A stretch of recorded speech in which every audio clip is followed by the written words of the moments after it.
Bonjour à tous, la vedette de ce jeudi, c'est le Citroën Cactus M, mais l'on parle aussi de la Bugatti Vision Gran Turismo, des premiers teasers de la Rolls-Royce Dawn et d'une DB9 GT édition spéciale 007.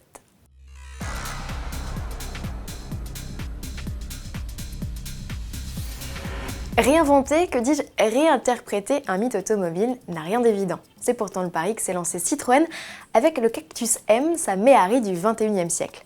De l'iconique voiture de plage des années 60, elle reprend l'esprit pratique avec ses panneaux de carrosserie légers résistants aux agressions extérieures et son habitacle lavable à grandes eaux. Dans cette édition des temps modernes, le plancher a été agrémenté de trappes d'évacuation et les sièges aux couleurs chatoyantes sont recouverts de néoprène comme les combinaisons de plongée.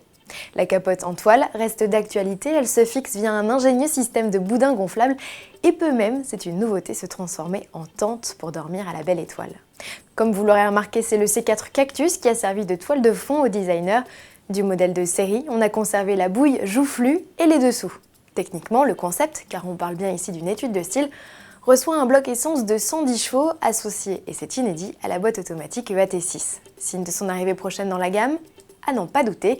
Et concernant l'arrivée d'une découvrable de la sorte chez Citroën, dans une récente interview accordée à nos confrères de l'Autojournal, la patronne de Citroën, Linda Jackson, n'a laissé que peu d'espoir. Rendez-vous est donc donné au Salon de l'Automobile de Francfort dès le 15 septembre prochain pour croiser la route de cette Méhari 2.0. Vision Gran Turismo, c'est un pari lancé au constructeur automobile par le créateur du jeu vidéo Gran Turismo. L'idée, fêter les 15 ans du titre en mettant à disposition des joueurs des créations inédites directement imaginées par les bureaux de style des marques. Alpine, Volkswagen, Peugeot, Aston Martin, Nissan, BMW, on en passe, tous se sont prêtés au jeu et c'est maintenant au tour de Bugatti de montrer sa bête de course. Voici les premières images d'une Veyron bodybuildée à l'aérodynamique ultra affûtée que l'on découvrira en exclusivité sur le stand de la marque lors du salon de Francfort. Un concept inspiré par le passé sportif prestigieux de la firme, d'où la teinte bleu biton, clin d'œil à la Type 57G Tank victorieuse des 24 heures du Mans 1937. Concernant la mécanique, rien à filtrer, pour ne pas louper l'info, mettez dès à présent en favori la page spéciale salon d'Autoplus. Si tout, vous découvrirez dès le 8 septembre la Dawn. En attendant, le nouveau cabriolet Rolls-Royce se montre au travers 3 clichés teasers, 3 détails qui ne nous apprennent à rien de plus pour le moment. Rendez-vous donc dans quelques jours pour le savoir.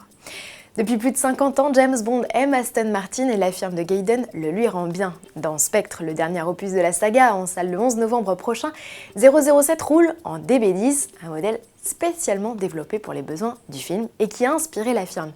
Elle lance aujourd'hui sur la DB9 GT une série spéciale baptisée Bond Edition, au menu peinture argent, la même que le bolide du film, jantes 20 pouces spécifiques et sellerie badgée 007. 150 exemplaires, tous équipés du V12 de 547 chevaux verront le jour. Tarif près de 225 000 €, le prix à payer pour se rêver dans la peau du plus célèbre des agents secrets. À demain.